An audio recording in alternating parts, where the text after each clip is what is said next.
Evangelho de Lucas, capítulo 8. Eu vou ler o versículo 22 em diante.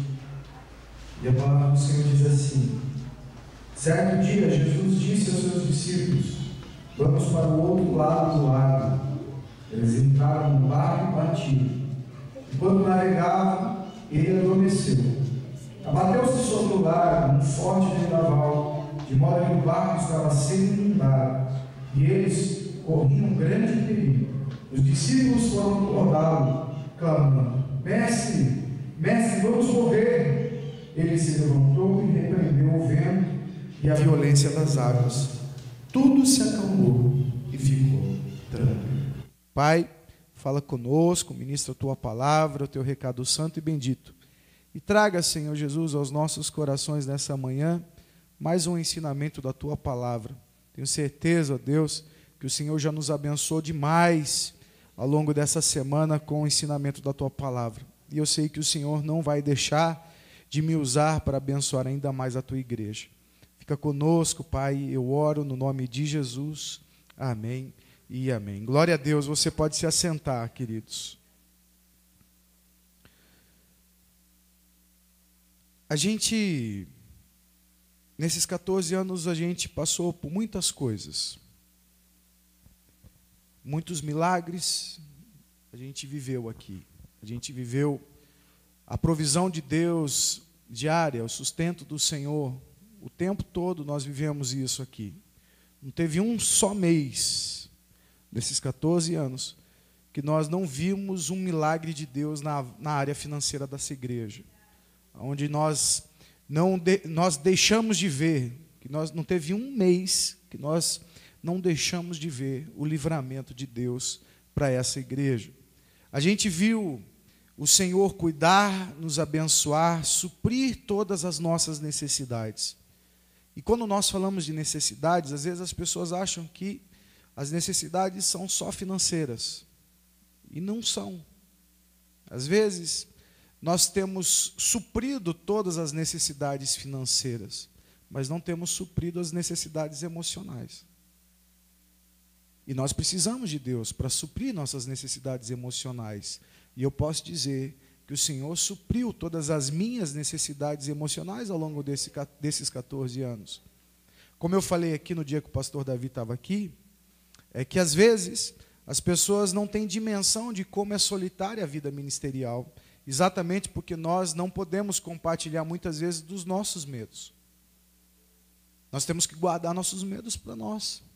Chegarmos aqui cheios de medo, de preocupação do que vai ser o mês que vem, de como vai ser o dia do amanhã, como é que eu vou lidar com todos esses medos, tendo que permanecer firme dentro de um propósito, dentro de algo que Deus estabeleceu como propósito de vida para a gente. Então você olha e fala assim: o que vai ser da minha vida mês que vem? O que vai ser da minha vida daqui 1 ano? O que vai ser da minha vida daqui 10 anos? Porque, querendo ou não, todos nós estamos projetando. Todos nós criamos expectativas sobre o porvir. Então, como pai, eu crio expectativa em relação ao futuro da minha filha. Como marido, eu crio expectativa em relação à minha esposa. E eu sei que ela também, vice-versa, ela cria expectativa para o meu futuro. Vocês estão entendendo? E quando nós falamos de medo, de preocupações do porvir, é que se hoje Deus me levasse, quem cuidaria da minha esposa? Porque que aposentadoria eu poderia dar a ela? Que sustento ela teria? Se ela, juntamente comigo, abriu mão de tudo para viver o sacerdócio. E como seria a vida dela? Como seria a vida da minha filha? Como ela se sustentaria se Deus me levasse? Nós estamos dentro de um propósito. Quando você abre mão da vida profissional, você está abrindo mão também de uma segurança financeira, de uma estabilidade financeira. Seja através de uma empresa que você abre, seja através de uma pensão que você recebe devido à contribuição que você dá como trabalhador. Vocês estão entendendo? Tudo isso passou na minha cabeça nesses anos todos. Alguns momentos eu fiquei doente, alguns momentos eu pensava assim, poxa, se eu morrer agora, o que vai ser? Então, quando nós falamos de sustento, de provisão, nós não estamos falando somente de dinheiro, nós estamos falando de tudo que envolve a nossa satisfação, a nossa paz, a nossa tranquilidade, tudo que de alguma forma nos acalma o coração. Porque quando projetamos e sentimos segurança no que nós projetamos, isso nos acalma. Saber que, olha, eu estou deixando um patrimônio para minha família. Então, se minha família, eu morrer, minha família pode alugar um dos patrimônios e vai viver de renda do patrimônio. Não vão precisar morar na rua, não vão precisar ficar jogados na rua. Eles vão ter um teto para morar. E aí eles vão trabalhar só para comer. Vocês estão entendendo? Esses monte de pensamento são da minha cabeça e são da cabeça de vocês também. E como eu tenho ministrado para vocês, o reino de Deus tem como propósito organizar todos esses pensamentos. Porque reino de Deus quer dizer governo. Governo quer dizer ordem. Ordem é colocar tudo no lugar. Arrumar as coisas. Colocar as coisas nos devidos lugares. Pegar todo esse monte de pensamento, todo esse monte de preocupação, e o Senhor começar a colocar no lugar certo. Porque quando Ele coloca no lugar certo, eu passo a usar a minha energia de forma correta. Comentava ontem com o pastor Wallace. Quando eu tive pedra na vesícula, depois, juntamente com pedra na vesícula, eu estava com pedra no rim. Juntamente com pedra no rim, pedra na vesícula, eu estava com gastrite nervosa. E síndrome do pânico de vir para a igreja, porque eram muitas as lutas aqui, e eu tinha medo de vir para cá e ter mais confrontos, e ter mais brigas, e ter mais discussões, e ter que ouvir pessoas falando mal de você. Então, isso gerou em mim pânico, gerou em mim pavor, desespero. E aí, quando eu estava na mesa da cirurgia para arrancar minha vesícula, o Espírito de Deus me visitou ali e Ele falou assim, e se você morresse agora? E aí? Adiantou tudo? Resolveu tudo? Valeu a pena tudo? E o Espírito falou assim, você gastou tua energia em coisas que não eram para gastar. Eu te chamei para ser um pregador da palavra, eu chamei você para ser um profeta do Senhor. Eu te chamei para você poder cuidar do meu povo, apacentar minhas ovelhas, e você andou gastando tua energia onde não deveria gastar. E eu falava, Senhor, então se o Senhor me der mais oportunidade, eu volto, e agora eu vou canalizar minha energia para aquilo que realmente tem valor, para aquilo que realmente importa. E aí quando eu voltei da cirurgia, eu já voltei com um coração diferente, porque eu precisava entender o que o reino de Deus produz em nós. E eu estava aqui à frente de um trabalho, e estava desorganizado dentro de mim, estava desorganizado as minhas emoções, estava desorganizado as minhas motivações, estava tudo desorganizado. Eu estava me preocupando com o que seria da vida da pastora, estava preocupando com o que seria da vida da Ana, eu estava preocupado com o que seria de vocês. Porque vocês não imaginam o quanto eu luto para que vocês não sejam manipulados religiosamente. O quanto eu me preocupo com isso. Porque hoje é um monte de gente querendo tirar proveito do sacerdócio, pessoas querendo de alguma forma levar vantagens pessoais.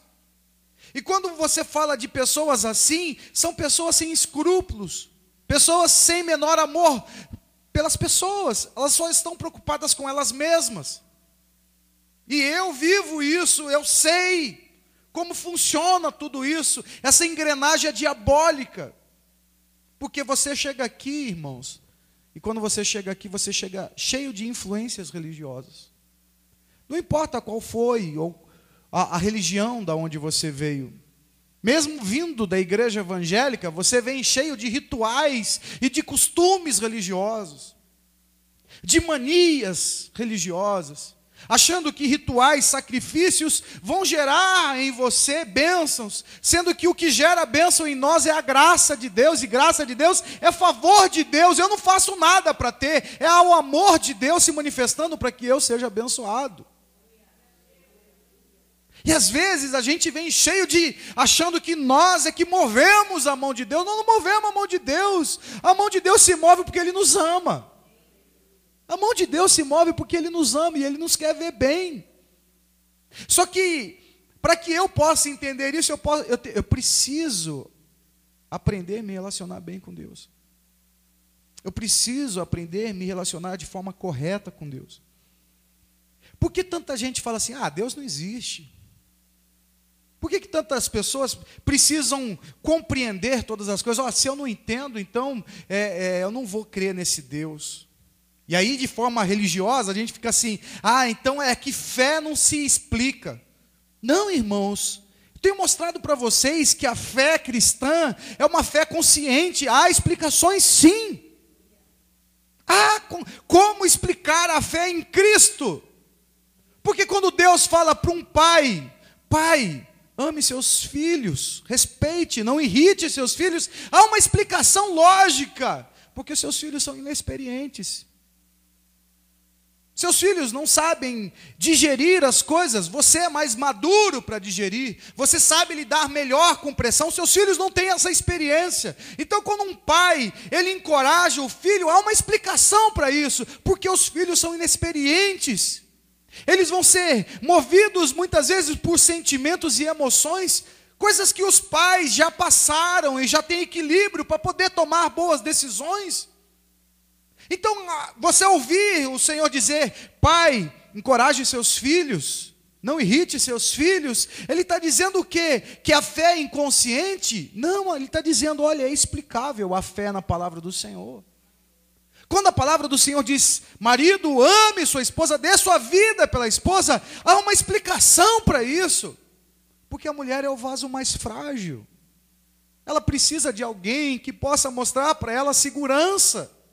Ela precisa de alguém que acolha e dê a ela expectativas seguras do futuro. Assim como Deus fala para a mulher, respeita seu marido, é porque o homem necessita de uma mulher que ore por ele. O homem necessita de alguém que promova ele. E não que diga, você não serve, você não presta, você não serve para nada. Vocês estão entendendo? A fé em Cristo Jesus, ela é consciente. Ela é racional. Só que aí a gente traz todo o misticismo religioso, onde ninguém sabe o que está fazendo, e aí faz de qualquer jeito, e quando não sabem explicar, dizem isso é fé. E aí tem um monte de gente cética que está querendo explicações, e não, fé não tem como explicar. Não, fé tem como explicar sim. Fé é racional, porque quando Deus fala para a gente, julgue as profecias, Ele está dizendo para mim, para você, olha, você tem que pensar. Você tem que raciocinar, você tem que agir mediante a um conceito que você entende que é certo e que é errado. Por isso eu sempre falei para vocês aqui, olha, toma cuidado com os assim diz o Senhor, porque muito diz assim diz o Senhor e não está dizendo o Senhor coisa nenhuma. Por quê? Porque não é racional, o que Ele está dizendo é contrário ao que a Bíblia está mandando dizer. Essa semana eu estava ouvindo um teste que foi feito, e é interessante esse teste. Fizeram um teste, onde colocaram uma fila pessoas com 5 folhas de sulfite para tirarem cópias de xerox. Então, diante de uma fila grande, eles pegaram uma pessoa, e essa pessoa foi cortar a fila. E quando essa pessoa não explicava por que ela estava cortando a fila, todo mundo jogava ela para trás e não deixava ela passar. Mas, quando essa pessoa induzida a justificar o porquê ela precisava cortar a fila, todo mundo deixava ela passar. Olha que interessante.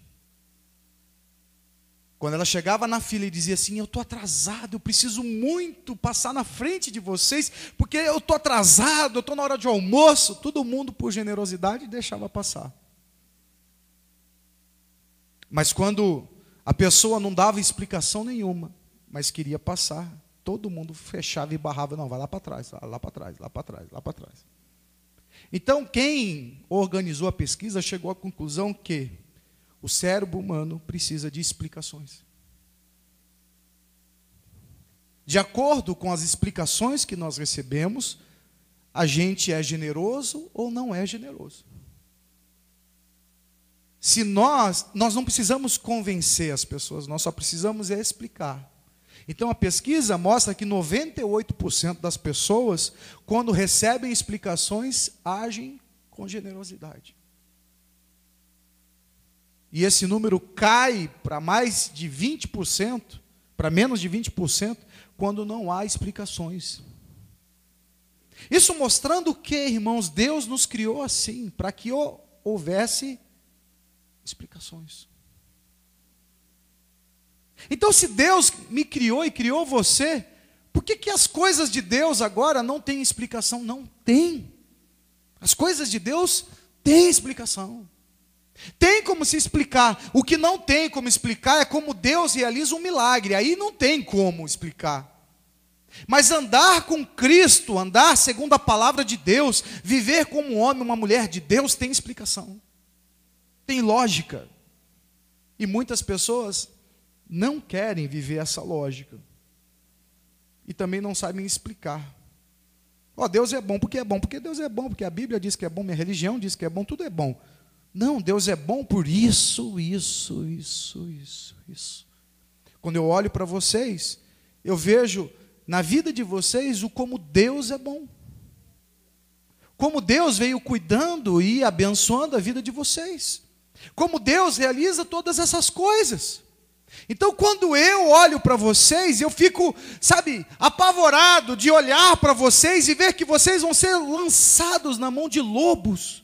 Homens gananciosos que querem colocar mais rituais, mais misticismos, para que você fique preso a isso, para que você seja roubado de uma comunhão racional com Deus, de uma comunhão com qualidade, uma comunhão de como Deus, Ele nos abençoa, de como Deus cuida da gente, e Ele nos coloca em ordem. Eu me lembro da Marisa, quando ela enfrentou a enfermidade. Você fala assim, dá para explicar como Deus curou a Marisa? Não dá para explicar, porque é milagre de Deus. Mas dá para explicar como Deus cuidou dela e colocou a cabeça dela no lugar, para ela enfrentar todas essas coisas. Colocar a cabeça do Gava para encorajar e ajudar ela. Para quem não sabe, a Marisa venceu um câncer. Para poucas pessoas, passaram por isso ou vão passar por isso. Ela passou por isso e venceu. E aí você fala assim, como vencer um problema como esse? É Deus. É Deus, é fácil a gente dizer, é Deus. Mas Deus trabalhando nas emoções dela. Para enfrentar cada processo do tratamento. Para enfrentar a cirurgia. Para enfrentar os processos depois de recuperação. Para ter que vencer depois de tanto tempo se cuidando, sua vaidade e tudo, ter que ver seus cabelos cair. E o marido que cuidou e abençoou, ter que encontrar forças para encorajá-la, para não se sentir diminuído diante desse processo. O reino de Deus colocando o quê? As emoções no lugar, gente. Aí você fala assim, como que Deus fez isso? Deus falou assim, não gasta tempo com isso, gasta tempo com isso. Não pensa nisso, pensa naquilo. Olha para isso, olha para aquilo, recebe isso, recebe aquilo. Coisas que o Espírito de Deus faz o tempo todo. E isso é racional. Se eu chamar ela aqui, ela vai dizer assim, cada processo, o que Deus falou para ela em cada processo. E isso fazia com que a cabecinha dela era colocado no lugar. A Jaque, quem olha para a Jaque tocando bateria, não imagina que ela tem uma visão limitada. Ela olha para a igreja e não enxerga vocês quando ela toca, porque a visão dela chega até 3 metros. Vocês sabiam disso? A Jaque só enxerga bem até os 3 metros. Depois dos 3 metros, a visão dela começa a ficar turva, né, filha? E aí você olha a Jaque tocando ali e você fala assim, olha, como que isso acontece? Olha, esse milagre eu não consigo explicar. Mas quando a Jaque chegou aqui, ela era tratada como uma menina especial. como uma menina que não teria futuro nem perspectiva nenhuma de vida. Todo mundo tratava ela como uma doente, mas o reino de Deus começou a tratar ela como normal. A família dela tratava ela como doente, o reino de Deus tratava ela como um ser normal. A Jaque cresceu, estudou, hoje faz faculdade, pega busão sozinho, toca bateria na igreja, serve a Deus. Ontem estava tocando violãozinho no Obed-Edom. Está entendendo? O reino de Deus coloca a gente no plumo. Enquanto todo mundo não consegue explicar, o Espírito de Deus, Ele nos coloca diante de situações. A Ari, quando chegou aqui, ela estava cheia de misticismo religioso, cheia de medo, preocupada com um monte de coisa. Não conseguia nem pregar, nem falar publicamente. Hoje, a Ari, se bobear, ela está pregando melhor que eu. Você fala assim, tem como explicar o milagre? Nós não temos como explicar o milagre, mas ela foi colocando todos os medos que ela tinha, todas as preocupações que ela tinha, o Espírito de Deus foi colocando em ordem. Está entendendo? O Senhor foi organizando a vida dela, como tem organizado a vida de vocês, como tem abençoado a vida de vocês. Eu estava falando com Moisés esses dias. Ele vê o Moisés chegando aqui hoje com o carrinho dele, abençoadinho, novinho. Não imagina que alguns anos atrás o Moisés chegou com os dentes quebrados aqui porque ele caiu de bicicleta indo para o trabalho. Está entendendo? Dá para explicar o que Deus fez nesse período? Não dá para explicar porque isso é milagre, mas dá para explicar como ele chegou até aqui. O Senhor mostrando para ele, ó, força nisso, força naquilo, você precisa de equilíbrio aqui, você precisa de equilíbrio lá. São coisas explicáveis. São coisas explicáveis que eu e vocês podemos explicar de forma clara. De forma clara nós podemos explicar. E quando eu falo isso para vocês, gente, é só vivendo o reino de Deus que a gente se supera, que a gente avança, que a gente cresce, que a gente é abençoado. Por quê? Porque o reino de Deus nos organiza. O reino de Deus coloca as coisas nos lugares. O texto que nós lemos, Jesus diz aos seus discípulos assim: nós precisamos ir do outro lado do lago. Quantas vezes o Senhor fala para nós, nós precisamos mudar do lugar que nós estamos para outro lugar. E quando nós mudamos, isso pode ser chamado de ciclos da vida. Coisas que Deus, quando entra na nossa vida, Ele começa a falar assim, olha, agora nós estamos confortáveis aqui desse lado do rio, mas nós agora precisamos atravessar o rio e ir para o outro lado. Isso quer dizer o quê? Agora nós vamos ter que fazer coisas diferentes. Nós vamos ter que nos envolver em coisas diferentes, projetos diferentes. Está entendendo? Só que o caminho de um lado para o outro, assim como o deserto é um caminho, o lago também é. O barquinho é o instrumento que nos leva para o outro lado. É um caminho. Só que no meio do caminho aparecem tempestades. Tempestades que parecem ser maiores do que nós. O texto diz que Jesus dormia. Você não vai ver em nenhum outro lugar falar sobre Jesus dormiu. Algumas pessoas dizem assim, mas Deus dorme? Não, se nós entendermos o que Ele quer nos ensinar sobre isso. Quando Jesus dorme no barquinho, Ele está mostrando que nesse período onde nós estamos atravessando por um período, às vezes tem coisas que nós sabemos fazer. Que Ele fala assim, faz do jeito que vocês sabem fazer. Os discípulos, boa parte deles não eram pescadores. Eles não tinham habilidades de lidar com um barco. Eles não tinham habilidades para lidar com tempestade no meio da água. Tinha, eles faziam isso, era a profissão deles. Jesus dorme e mostra para eles assim, olha, tem coisas que quando nós estamos indo para um lado ao outro do lago, tem coisas que vocês não precisam de mim. Vocês só precisam da minha presença no barco, mas vocês não precisam da minha orientação, vocês sabem fazer. Vocês sabem realizar. Vocês só precisam ter boa vontade. Vocês só precisam querer. Os discípulos estavam ali, fazendo algo que eles sabiam fazer. Enquanto havia calma, enquanto eles se sentiam organizados, eles enfrentaram a tempestade. Mas quando a água começou a entrar no barco, começou a bater um certo desespero no coração deles. E quando começou a entrar o desespero, eles pararam de pensar. Assim como eu e você. Quando na nossa cabeça os pensamentos eles perdem o controle, a gente perde a calma, a gente perde o equilíbrio e a gente entra em desespero. Ninguém enfrenta a tempestade desesperado. Ninguém enfrenta turbulências desesperado. Está entendendo? Os discípulos perderam o controle, porque se desesperaram em meio à tempestade. Mas Jesus continuava com eles. Só que Jesus não estava dirigindo o barco. Jesus deixou eles dirigirem. Mesmo estando com eles, mesmo estando no barco com eles, Deus permitiu que eles fizessem um pouco do jeito deles. Assim como Deus muitas vezes pede para eu e você fazermos. Faz. Faz. E quando você precisar, eu estou aqui. Mas faz.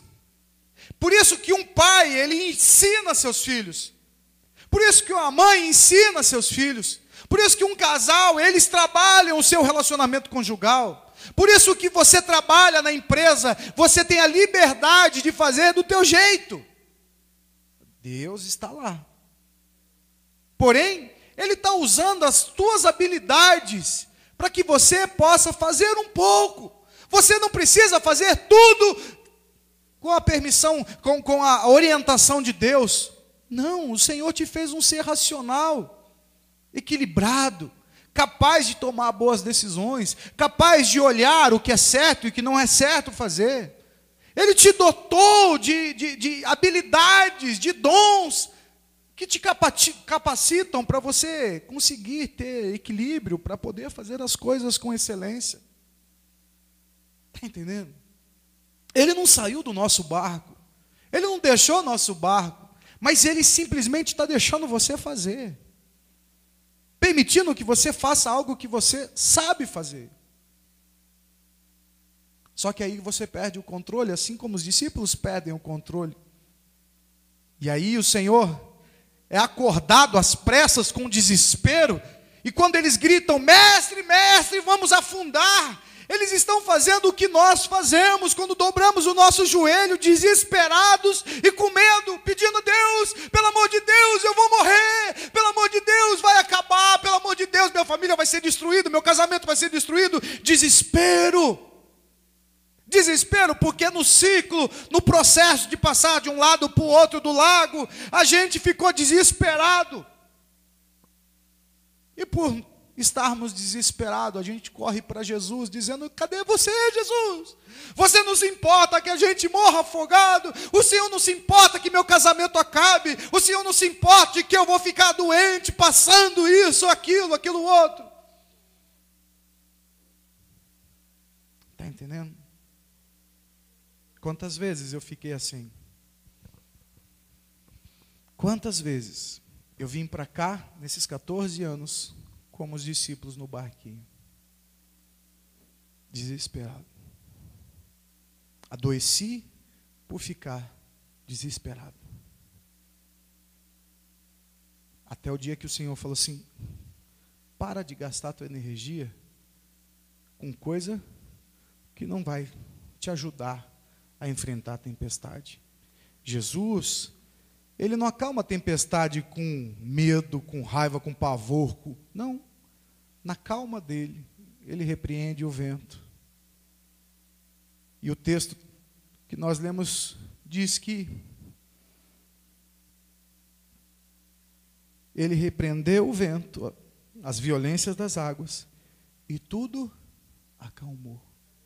Tudo ficou tranquilo. Olha como as coisas mudam. Jesus ele precisa de uma ação para acalmar, para gerar tranquilidade. Uma ação só. Uma ação. Nos outros evangelhos ele questiona a fé. Nesse também. Cadê a fé de vocês? Cadê a fé de vocês?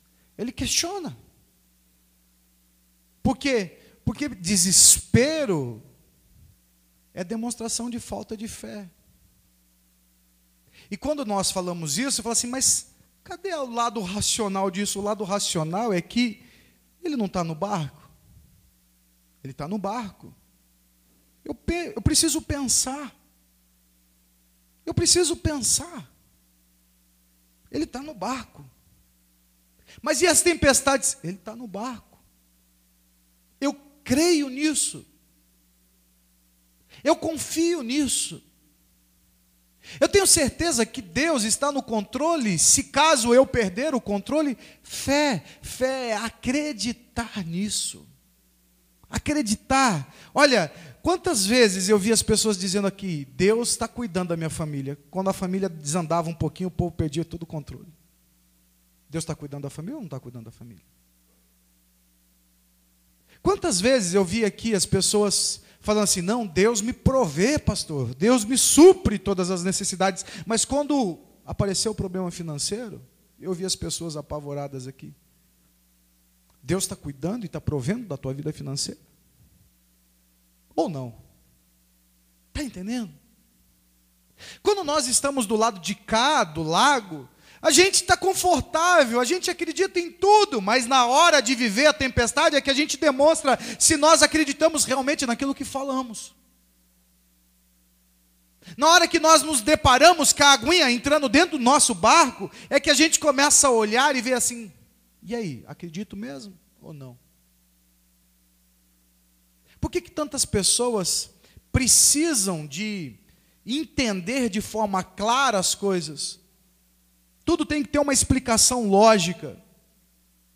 Porque Deus nos fez assim. E a gente sempre vai buscar respostas. Por quê? Porque quando nós encontramos as explicações, o que acontece com a gente? A gente acalma. A gente acalma. Por que os adolescentes perguntam tudo? Já reparou? Eles perguntam tudo. Mas não pergunta só as coisas de Deus, pergunta de tudo. Criança pergunta de tudo. Não é verdade? Mas alguns pais não têm tempo para explicar. Nem têm paciência. E o duro é quando os pais não sabem nem o que eles são.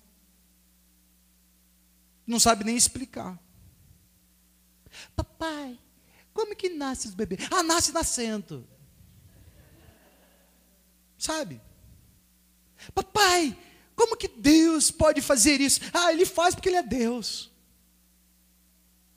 Você percebe? Muitas vezes os pais nem têm um relacionamento saudável com Deus ao ponto de explicar para si o que Deus representa para si. Como que eles vão explicar para os filhos? Aí os filhos estão todos confusos, porque eles querem explicações. E se encontrarem as explicações certas, eles vão fazer o quê? Acalmar. A palavra do Senhor diz assim, ensina o caminho que eles devem andar, e quando eles crescerem, eles não vão se desviar do caminho. O que o Senhor está falando, irmãos? Ele está falando para você assim, Deus é bom, você tem que seguir Deus. Vamos para a igreja, menino. É isso? Não, é no dia a dia. É nas tempestades que nós enfrentamos. É nas dificuldades do dia a dia que nós vivenciamos, é que os nossos filhos encontram em nós fé. É nessas horas que os nossos filhos encontram equilíbrio.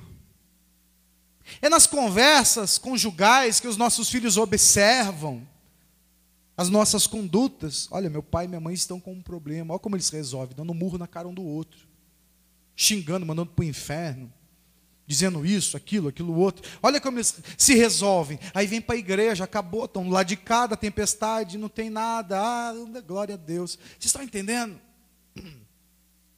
Ensinar aos nossos filhos o caminho que eles devem andar é mostrar para eles que eles podem olhar para nós e nos observar e encontrar as respostas deles na nossa vida.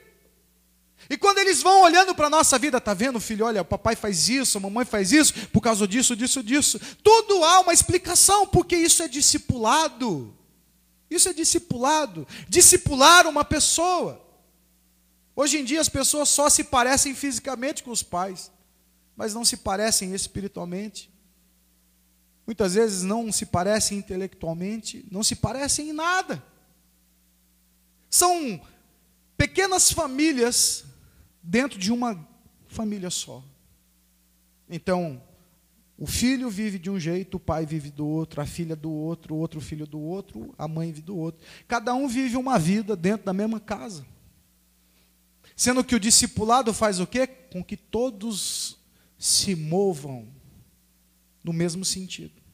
Isso é chamado na Bíblia de unidade.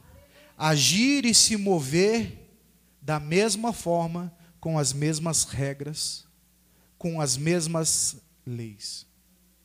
Isso chama unidade. Quando a gente olha os passarinhos, imagina, eles estão tudo voando. Pá, pá, pá, pá, pá, pá, pá, pá, pá. Aí imagina um com um assobiozinho assim. Aí tudo vira para a esquerda. É assim que a gente vê ou não? Aí o outro fala assim, bandeira à direita, direita. Aí tu... É assim que eles fazem? Não, você vê assim, de repente faz um vlau e vai todo mundo. A gente vê os peixinhos, não é desse jeito? Quando eles resolvem, eles faz tudo junto. Isso chama unidade. Unidade.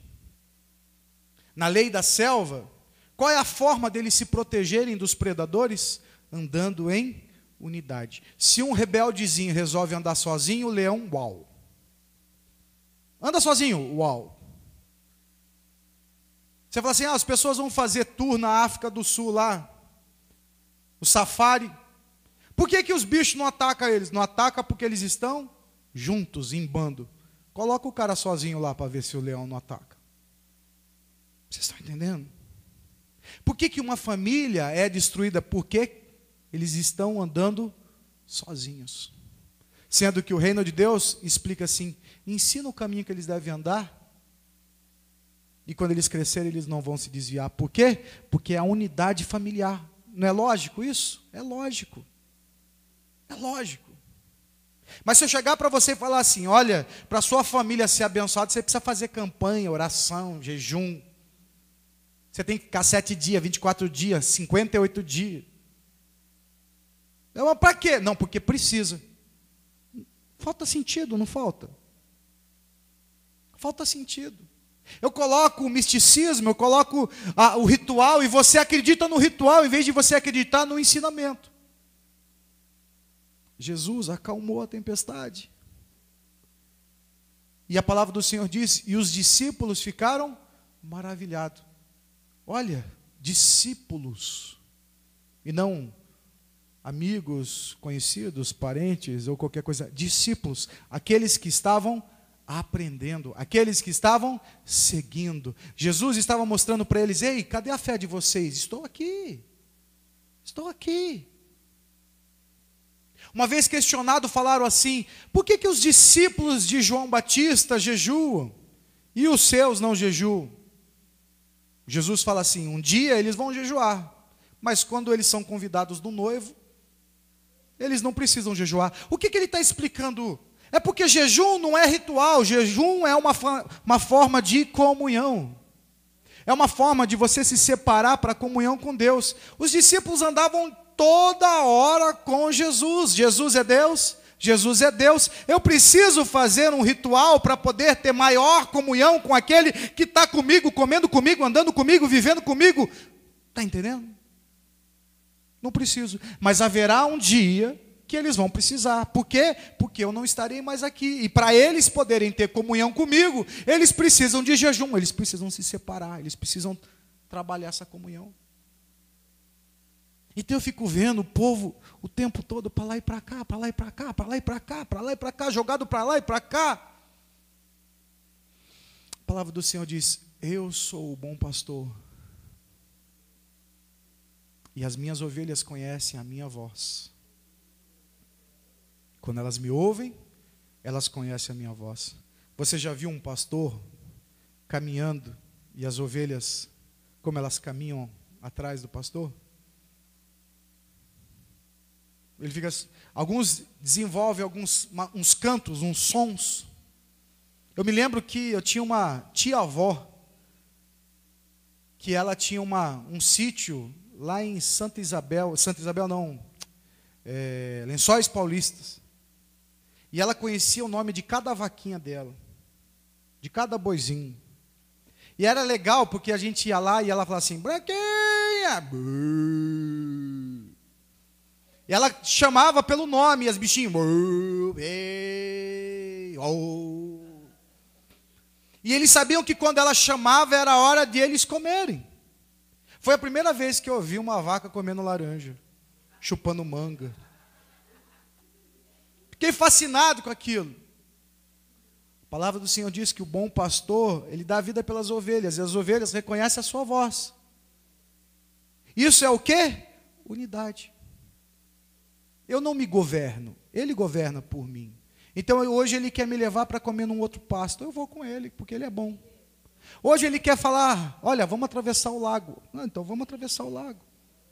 Está entendendo? Juntinho. Ciclos da nossa vida que nós andamos juntinho. E, irmãos, em todos esses anos de desespero e luta que nós tivemos aqui, das tempestades que nós passamos, o Senhor acalmou muita tempestade aqui.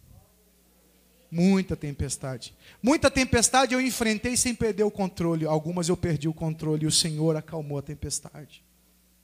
Hoje, quando nós comemoramos os 14 anos, nós comemoramos os 14 anos vivendo calma e tranquilidade, mas nós já comemoramos o 6º ano, o 7º ano com grande tempestade. A gente já teve que enfrentar 4º ano com tempestade, 5º ano com tempestade. Nós estávamos aqui comemorando e vivendo tempestade, e a gente olhava e dizia, será que a gente aguenta mais um ano? Será que a gente aguenta mais outro? Tempestade. Mas hoje, nós estamos do outro lado do lago. Até o dia que o Senhor falar assim, agora vocês vão ter que atravessar de novo. E talvez bata algumas tempestades, e a gente vai ter que ter maturidade para enfrentá-los com tranquilidade. Mas em todas as que nós perdemos o controle, o Senhor acalmou a tempestade e nós atravessamos o lago. Hoje vivemos um tempo de calma, de tranquilidade, desfrutamos disso, que gostoso. Passamos aqui esses dias maravilhosos, sendo honrado, honrando, se alegrando, celebrando, festejando. Calma e tranquilidade. O que nos faz vivenciarmos isso? Há 2 anos atrás, meu pai estava aqui pregando para nós. Última vez que meu pai veio aqui. Dia 31, agora vai fazer 2 anos que Deus levou o pai. Eu pensei que aquele dia era um dia de tempestade para mim. Mas você sabe, atravessei o lago e nem vi a tempestade. E olha que o vento soprou. Olha que o vento soprou e eu vi a aguinha bater dentro do barco. Mas eu não perdi o controle, sabe por quê? Porque o reino de Deus já está dentro de mim. E por ele estar dentro de mim, eu entendi isso. E aí eu não gastei energia com aquela água que estava entrando no barco. Sabe por quê? Porque eu olhei para o barco e vi que Jesus estava ali, deitado, dormindo, mas ele estava ali. Eu não tinha que me preocupar, por quê? Porque meu barco não afundou das outras vezes. Eu ia afundar agora. Eu não tinha com o que me preocupar. Está entendendo? Passados 2 anos, aqui estou eu. Servindo ao Senhor como meu pai servia. Lembrando e tendo saudade, boas lembranças. Mas eu não sucumbi diante dos meus medos. Pelo contrário, eu gastei energia nas coisas certas. Canalizei para aprender mais a palavra. Canalizei para poder servir com maior excelência, com maior dedicação. Eu estava aqui na quinta-feira sem voz nenhuma, vocês viram? Aí você fala assim, como que você vai estar sem voz e vai trabalhar todos os dias até quarta-feira? Está aí, estamos aqui. À noite tem mais trabalho, amanhã tem mais 2 trabalhos, terça tem mais trabalho, eu só vou descansar na quarta-feira. Aonde aparece a voz? O Senhor faz a voz aparecer. O Senhor, Ele renova as tuas forças. O Senhor restabelece a tua saúde. Por quê? Porque Ele é bom e seu amor dura para sempre. Mas me explica isso. Ô irmão, 14 anos. Se você entender um pouco da história, você vai entender porque eu falo tanto que o Senhor é bom e seu amor dura para sempre. Quando eu olho para a vida de vocês e vejo como Deus vem abençoando a vida de vocês, eu entendo porque o Senhor é bom e seu amor dura para sempre. Sabe? Quando a Jaci chegou aqui na quinta-feira, eu olhei e falei, meu Deus, eu vou bater no cara que bateu nela. Eu vou pegar esse cara. Mas fiquei numa indignação. Aí ela falou assim, não, pastor, era um sonho que eu tinha de fazer uns trabalhos cirúrgicos aqui para melhorar o corpício, o visual. Eu falei assim, então não vou bater mais. É gostoso ver vocês realizando os sonhos de vocês. É gostoso ver vocês crescendo. É gostoso ver vocês sendo abençoados. É gostoso ver vocês se superarem. É gostoso ver vocês vencendo etapas. É gostoso. O reino de Deus quer colocar você no eixo, meu irmão. Quer te fazer pensar. Quer fazer você se organizar. Quer fazer você ter êxito nas coisas que você faz. É para isso que eu sirvo a Deus. Para pegar o povo de Deus e mostrar para eles que a vontade de Deus é colocar você no eixo. Sabe? Colocar você emocionalmente no eixo. Fazer com que você enfrente os seus medos sem pavor, sem desespero, sem perder o controle. Sem colocar diante de vocês rituais religiosos que vão fazer com que vocês cada dia mais não encontrem respostas, mas continuem fazendo como robôs. Não. Eu quero que vocês entendam. O reino de Deus, Ele vai organizar você. O reino de Deus vai colocar os seus pensamentos em ordem. E aí você vai conseguir ter qualidade de vida, porque ninguém consegue ter qualidade de vida desesperado. O Senhor só consegue fazer alguma coisa na nossa vida quando a gente deixa Ele nos acalmar. Quando você deixa o Senhor te acalmar, aí Ele começa a operar na sua vida. Todas as pessoas ao longo desses 14 anos que resistiram a isso na vida delas, hoje não caminham mais com a gente, porque não souberam esperar. Não souberam esperar, não tiveram paciência para esperar. Alguns pais aqui, eu via seus filhos se perdendo, e eu falava para os pais assim, mãe, discipula teu filho, discipula tua filha. Alguns casamentos aqui, eu falava assim, esposo, olha, o Senhor está mostrando para você, você está errando nisso, você está errando naquilo. Todos que resistiram ao ensinamento, perderam seu casamento, perderam seus filhos, perderam o controle, desesperaram. Hoje nem estão mais com a gente. Por quê? Porque é mais fácil se envolver na questão mística do que simplesmente ouvir, entender e acalmar. Quando o Senhor nos ensina, Ele está nos ensinando para que eu e você possamos ter compreensão clara de como as coisas funcionam, para aí sim a gente poder ensinar e abençoar.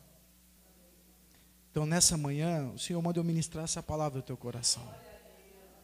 O reino de Deus vem para te organizar e te abençoar.